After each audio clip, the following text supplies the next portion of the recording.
형제들아, 너희가 자유를 위하여 부르심을 입었으나 그러나 그 자유로 육체의 기회를 삼지 말고 오직 사랑으로 서로 종노릇하라. 온 율법은 내 이웃 사랑하기를 내 자신같이 하라.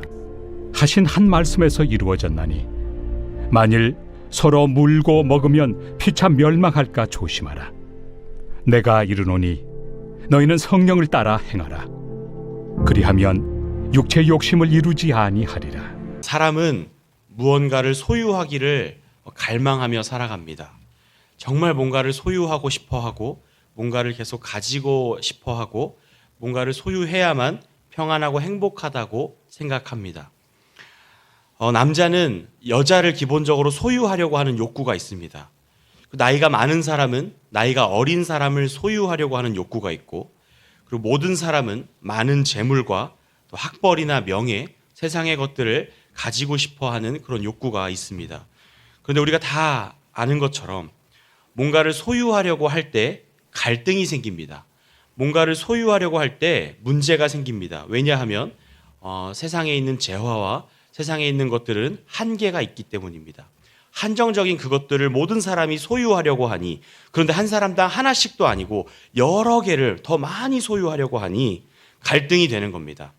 이 갈등이 빚어짐으로 인해서 사람들의 이 소유욕은 더 극심한 결핍으로 이어지게 됩니다. 그래서 결국 사람들은 더 많이 가지려고 하면 가지려고 할수록 더 심각한 결핍을 느끼게 되는 그런 아이러니한 상황이 펼쳐집니다. 사람은 소유하는 것에 행복이 있다고, 거기에 평안이 있다고 생각을 합니다. 내가 많이 쟁여두면 앞날이 평안할 것 같고, 내가 많이 저축해두고 내가 재물을 많이 쌓아두면 내 인생이 평안해질 것만 같습니다. 그런데 성경은 소유하는 것에 평안이 있는 것이 아니라 소유가 되는 것에 평안이 있다고 말씀합니다. 오늘 갈라디아서 5장 13절은 이렇게 말씀합니다. 형제들아, 너희가 자유를 위하여 부르심을 입었으나 그러나 그 자유로 육체의 기회를 삼지 말고 오직 사랑으로 서로 종노릇하라, 이렇게 말씀합니다. 자유는 마음대로 할 수 있는 것을 자유라고 합니다. 물론 내가 마음대로 하면서 모든 사람에게 피해를 주면 안 되겠지만 우리는 책임 있는 자유를, 그 책임 있는 자유가 뭔지를 알고 있습니다. 우리는 자발적으로 무언가를 할 수 있는 것이 자유라고 알고 있는데, 우리는 그 자유를 위해서 부르심을 받았고 우린 정말로 자유로운 존재라는 것을 성경은 말씀해주고 있습니다. 그런데 이 자유는 우리가 오해해서 그동안 억압되었던 것에서 벗어나서 이젠 정말 내 맘대로 살 수 있는 거구나라고 생각을 하는데, 자유라는 것의 의미를 정말 다시 한번 객관적으로 생각해 보면 할 수 있는 자유, 하지 않을 수도 있는 자유가 다 있어야 진정한 자유인 겁니다. 성경은 이렇게 말씀합니다. 그 자유를 육체의 기회로 삼을 수 있는 것도 자유지만 사랑으로 서로 종노릇할 수 있는 것도 자유이니, 하나님의 뜻대로 육체의 기회로 삼지 말고 사랑으로 서로 종노릇하는 자유를 삼으라, 그 자유를 그런 곳에 사용하라, 이렇게 말씀하는 겁니다. 왜냐하면 육체의 기회는 소유욕을 마음껏 뿜어내는 것이 육체의 기회이기 때문에 그렇습니다. 소유는 우리를 평안하게 하지 못하고, 소유는 우리를 오히려 불안하게 만들고 오히려 더 우리를 결핍 상태로 몰아넣기 때문에 소유 욕구를 너무 강하게 뿜어내지 말고 오히려 종이 되어서 진정한 평안을 누리라고 말씀하고 있는데, 그냥 아무렇게나 종이 되면 안 되고 사랑으로 종노릇해야 되는 겁니다. 그렇다면 육체의 기회가 무엇인가? 오늘 읽지 않은 그 다음 구절에 보면 갈라디아서 5장 19절에서 21절에 그 육체의 일이 무엇인지 나옵니다. 육체의 일은 분명하니 음행, 더러운 것, 호색, 우상숭배, 주술, 원수 맺는 것, 분쟁, 시기, 분냄, 당짓는 것, 분열함, 이단, 투기, 술취함, 방탕함, 또 그와 같은 것들이라고 말씀하고 있습니다. 많은 것들을 나열했는데 이것들을 한번 쭉 그냥 수박 겉핥기처럼 싹 보면 육체의 기회는 기본적으로 내가 주권자가 되고 내가 소유자가 되어서, 내가 소유주가 되어서 누리는 것들, 그리고 이것들을 추구하는 사람들을 말합니다. 내가 주권자가 되고 내가 마음대로 좌지우지할 수 있는 그런 것들을 추구하는 것, 이런 사람들은 하나님의 나라를 유업으로 얻을 수 없다고 말씀합니다. 하나님의 나라를 유업으로 얻지 못한다는 것은 우리 표현으로 쉽게 말하면 천국까지 못한다는 건데, 단순히 천국까지 못한다 이런 표현이 아니라 하나님과 함께하는 모든 유익하고 풍성한 것들을 누리지 못하게 된다는 겁니다. 이 땅에서도, 저 하나님 나라에서도, 영적인 세계에서도, 이 육적인 세계에서도 하나님의 풍성한 것들을 누리지 못하게 된다는 겁니다. 이 세상의 주권자는 내가 아니기 때문입니다. 한 번도 내가 주권자였던 적이 없고 한 번도 내가 소유주였던 적이 없는데, 이 세상은 마치 우리가 주권자가 될 수 있고 내 마음대로 뭔가를 할 수 있다고 생각하기 때문에 뭔가를 자꾸 소유하려고 하는 것이고, 세상은 자꾸 우리한테 뭔가를 소유하라고 부추기는 겁니다. 그래서 내가 뭔가를 가지지 못했으면 불안하고 힘듭니다. 그런데 가지고 내가 주권자가 되고 내가 모든 것을 마음대로 할 수 있게 되면 더 불안해집니다. 왜냐하면 그것이 원래 내 것이 아니기 때문에 그렇습니다. 그럼 이제 우리는 어떻게 해야 되는가? 성경은 분명하게 말씀합니다. 오직 사랑으로 서로 종노릇하라 말씀합니다. 내가 다른 사람의 종이 되는 것이 아니라, 그런 말씀이 아닙니다. 내가 다른 사람의 종이 되는 것이 아니라 우리가 하나님의 종으로서 사랑으로 서로 종처럼 섬기라는 겁니다. 사람은 서로 누가 위에 있고 누가 아래 있고 할 수가 없습니다. 서로 종이 된다고 해도 서로 내가 아래다 이렇게 말하지만 우리는 서로에게 종이 될 수 없습니다. 우리는 모두 다 하나님의 종인데, 하나님의 종이 되어 서로를 섬기라고 하는 겁니다. 하나님의 뜻대로. 그럼 종은 무엇인가? 뭔가를 소유할 수 없는 존재. 종은 누군가의 소유가 되는 것을 말합니다. 단순히 불교에서 말하는 무소유를 실천하는 것이 아니라, 단순히 소유를 가지지 말라는 것이 아니라, 많은 것을 가져도 되고 많은 것을 소유해도 되지만 그 소유가 내 것이 아니라 우리의 진짜 주인 되신 하나님의 것을 잠시 맡은 것이라는 사실을 잊지 말라는 겁니다. 그래서 우리가 얼마나 가졌든 얼마나 많은 것들을 주권적으로 행사할 수 있든 상관없이 그것은 하나님께로부터 왔고 우리는 그것들을 다른 사람들을 섬기는 데 사용해야 하는 것입니다. 사랑으로 종노릇하라는 말씀은, 사랑은 율법의 완성입니다. 율법의 요약은 십계명이고 그 율법의 요약을 한마디로 말하면 하나님 사랑, 이웃 사랑입니다. 그리고 그 율법을 완성하신 분은 단 한 분, 예수 그리스도밖에 없습니다. 그래서 사랑으로 종노릇한다 이 말씀은 다른 말로 하면 우리가 예수 그리스도의 소유가 된다는 것입니다. 사랑으로 종노릇할 수 있는 방법은 다른 사람들을 막 많이 사랑하고 막 사랑스러운 마음이 막 뿜어져 나오고 어려운 사람 보면 돕고 싶고 이런 마음도 포함이 되겠지만, 근본적으로는 그런 마음을 이야기하는 것이 아니라 우리가 예수 그리스도의 소유가 되는 것을 의미하는 겁니다. 하이델베르크 요리문답에 보면 첫 번째 질문에 삶과 죽음 가운데 유일한 위로, 우리의 인생에 유일한 위로가 있다면 그게 뭐냐 이렇게 묻습니다. 그 답은 이겁니다. 내 자신이 나의 소유가 아니라 예수 그리스도의 소유라는 사실이 우리에게 위로가 된다고 말씀합니다. 우리는 위로가 필요한 인생입니다. 왜냐하면 우린 죄 때문에 하나님의 심판 아래에 있기 때문에 그렇습니다. 하나님이 우리에게 진노를 쏟아 부으실 것이기 때문에 우리는 정말 비참한 상태에 놓여 있기 때문에 정말 위로가 필요한데, 그 위로는 괜찮아 하는 말로 하는 위로나 감정적인 위로가 아니라 진정한 위로, 유일한 위로, 정말 우리를 그 비참에서 건져낼 수 있는 진짜 위로가 필요한데, 그것은 우리가 무언가를 소유하는 게 아니라, 더 많이 가지는 게 아니라 우리가 예수 그리스도의 소유가 되는 것, 그것이 우리에게 진정한 위로가 되는 겁니다. 우리는 끊임없이 세상에서 위로를 찾습니다.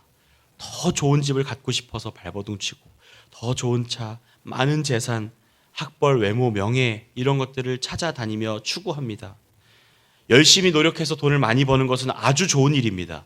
열심히 노력해서 드디어 내 집을 마련하는 것은 너무너무 중요하고 필요한 일이고, 내 차를 갖는 것, 좋은 학교에 가서 좋은 학벌을 갖는 것, 외모를 가꾸는 것, 명예로운 삶을 사는 것들은 정말 정말 좋은 겁니다. 이것들을 비하하거나 폄훼해서는 안 됩니다. 이런 것들은 정말 정말 좋은 것이고, 성경에서도 이런 것들을 잘 가꾸어서 풍성한 인생을 살라고 말씀합니다. 그런데 그것들을 소유하는 것이 우리에게 참 위로를 가져다 줄 수 있다고 믿는 것은 아주 위험합니다. 세상의 그 어떤 것도, 어떤 사람도, 어떤 재물도, 어떤 물질도, 어떠한 상황도 우리에게 진정한 위로가 될 수 없음을 우리는 알아야 됩니다. 내가 주권자가 되고 내가 주인 행세하려고 하는 것, 이것은 우리에게 위로가 될 수 없습니다. 우리의 유일한 위로는 오직 우리가 예수 그리스도의 소유라는 사실에 있는 겁니다. 15절에 보면 서로 물고 먹으면 피차 멸망한다 이렇게 말씀을 합니다. 서로 물고 먹는다는 건 서로 분쟁하고 다투고 싸운다는 의미이겠지만 여기 근본적인 마음은 상대방을 내가 소유하려고 하는 것입니다. 뭔가 가지고 싶은 것도 소유욕이지만 그 상대방을 지배하고 내 아래에 두려고 하는 것도 소유욕입니다. 상대방을 소유하려고 서로 달려들면 그렇게 서로 내가 쥐락펴락하려고 하면 같이 멸망한다는 겁니다. 그래서 이 소유욕이 사람의 인생을 어떻게 멸망시키고 어떻게 결핍에 빠지게 만들고 어떻게 하나님께 속하지 않고 내가 이 세상을 주관하려고 할 때 인생이 어떻게 파멸에 이르는지를 성경은 지금 보여주고 있는 겁니다. 이제 우리 그럼 어떻게 해야 하는가? 그 답이 갈라디아서 5장 16절에 나옵니다. 갈라디아서 5장 16절에 내가 이르노니 너희는 성령을 따라 행하라. 그리하면 육체의 욕심을 이루지 아니하리라. 성경은 정확한 답을 줍니다. 성령을 따라 행하라 말씀합니다. 그런데 우리가 바쁜 일상을 살고 열심히 신앙생활하고 정신없이 살다 보면 인생의 문제가 찾아오잖아요. 그 문제에 맞닥뜨렸을 때 어떻게 해야 되지? 내가 너무 막 소유욕이 많은 것 같고 내가 너무 막 내 욕심으로 사는 것 같고 이럴 때 어떻게 해야 되지? 근데 말씀을 펴거나 누군가 나한테 성령을 따라 행하세요라고 말하면 너무 뜬구름 잡는 얘기 같지 않나요? 그걸 모르는 사람이 없고 그거 그렇게 하고 싶죠, 우리도 다. 그런데 그게 우리 마음대로 되나요? 하는 질문이 듭니다. 항상 이런 게 우리의 고민이에요. 성령을 따라 행하라. 좋은 말인 거 알겠고 정말 그렇게 되고 싶은데 그게 뭔지를 잘 모르겠는 거예요. 그런데 바울의 말투를 한번 우린 잘 살펴볼 필요가 있습니다. 만약에 우리가 노력해서 뭔가 되는 문제였다면 바울은 성령을 따라 행하라 이렇게 말하지 않고 육체를 따라 살지 마라 이렇게 말했을 겁니다. 근데 바울은 이렇게 말합니다. 육체를 따라 살지 마라가 아니라 성령을 따라 행하라. 그러면 육체의 소욕을 이루지 않을 거다 이렇게 말하는 겁니다. 그냥 우리가 직접 할 수 있는 거면 육체의 소욕을 따라 살지 마세요 라고 말했으면 될 텐데 왜 성령을 따라 행하라는 뭔가 뜬구름 잡는 것 같은 얘기를 해놓고 그렇게 하면 육체를 따라 살지 않게 될 거라고 저절로 그렇게 될 거라고 말씀할까? 그런 질문이 생기는 겁니다. 성령을 따라 행하라. 이게 도대체 뭘까? 뭔가 신비로운 능력이 막 내 앞에 펼쳐지는 건지 아니면 뭔가 내가 열심히 뜨겁게 기도하는 건지 기도하다가 막 눈물이 나는 건지 도대체 성령을 따라 행하는 것이 뭘까? 걸어가다가 목소리가 들리는 것도 아닌데 도대체 그게 뭘까? 이것은 성령 하나님에 대한 이해가 필요합니다. 성령이라는 분은 능력이나 어떤 에너지가 아닙니다. 어떤 기도할 때 뭔가 끓어오르는 뜨거운 감정도 아니고 뭔가 내 삶을 이끌어갈 수 있는 그냥 내 삶의 체력이나 어떤 감정적인 풍요로움도 아닙니다. 성령은 하나님이십니다. 그가 주권을 가지고 계신 인격적인 분이시고 그가 어디로 가시면 가시는 거고 그가 뭔가를 행하시면 행하시는 거고 우리는 그것을 따라갈 수밖에 없고 우리는 그것을 볼 수밖에 없는 우리와 독립적으로 존재하시는 세상을 창조하실 때 참여하신 하나님이시며 삼위일체 하나님의 속해 있는 하나님이십니다. 그냥 하나님이신 거예요. 성령을 따라 행하라는 것은 그분이 어떻게 움직이실지 어떻게 행하실지 우리는 알 수 없지만 그분이 일어나서 움직이시면 따라가고 그분이 멈추시면 멈추고 그분이 행하시면 보고 그분을 보고 감탄하는 삶을 사는 것. 마치 출애굽하던 이스라엘 백성들이 출애굽해서 광야 생활하던 이스라엘 백성들이 이 불기둥과 구름기둥이 떠오르면 채비하고 같이 따라가고 멈추시면 멈추고 어디로 갈지 모르는 그 방향을 그 인도하심을 따라간 것처럼 성령을 그냥 따라가는 겁니다. 마치 우리가 성령을 따라가는 것이 내가 뭘 해야 되는 것처럼 느끼는 그 순간 결국엔 성령 하나님은 하나님이 아니라 우리가 부리는 어떤 종이거나 아니면 어떤 현상이나 시스템에 불과하게 되는 겁니다.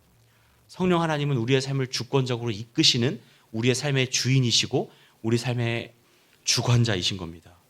우리는 그의 종이 되어 그 하나님의 이끄심대로 따라가는 건데 하나님은 다 알려주시지 않기 때문에 우리가 좀 답답한 겁니다.